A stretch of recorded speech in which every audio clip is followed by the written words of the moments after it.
তোমাদেরকে আমি এখানে লাইনটাও দেখিয়ে দিচ্ছি। ট্রেন লাইনটা হচ্ছে এইখানে। সো আমার বাইকটার জন্য চাপ লাগছে কেউ যাতে চলে না আসে।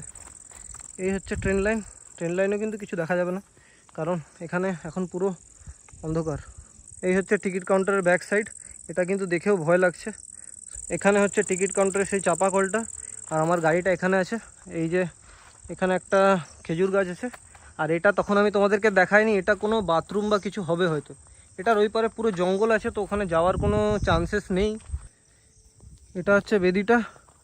আর এইখানে দেখো লাইটগুলো কিন্তু একটাও জ্বলছে না, দূরে তোমরা কিছু দেখতেও পারবে না। পুরো লাইট আমি তোমাদেরকে দেখাচ্ছি। আমার গাড়িটা ওখানে রাখা আছে বলে ভয় লাগছে।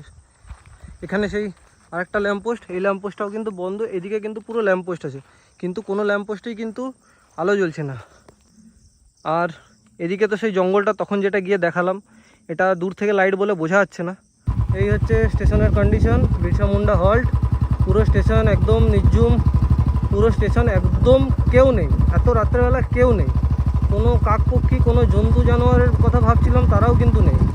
আর গাড়ির আওয়াজ আমি জানি না কতটা শুনতে পাচ্ছ, বাট এই হচ্ছে সেই কন্ডিশন স্টেশনের। এ দেখো এদিকে পুরো জঙ্গল, আর আমি গাড়ির লাইটটা একবার তোমাদেরকে নিভিয়ে দেখাচ্ছি। দাঁড়াও, এই দেখো এটা নেভালাম, একদম অন্ধকার, কিচ্ছু নেই, কোনো দিকে কিচ্ছু নেই। দেখো আবার জ্বালাই, কারণ না দেখতে পেলে বাই চান্স পড়ে গেলে চাপ।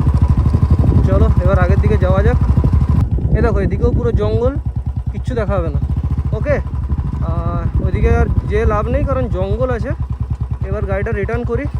গাড়িটা রিটার্ন করে এবার আমরা বাইরের দিকে যাব, কারণ এখানে বেশিক্ষণ থাকাটা সেফ না, তোমরা জানোই সেটা।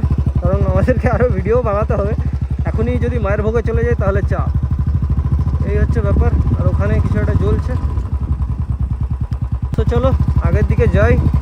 আর তোমাদেরকে আজকে দেখালাম বিরসা মুন্ডা স্টেশনে এক্সপিরিয়েন্স। তোমাদের ভাই কিন্তু পুরো একা এরিয়ায়, কেউ নেই।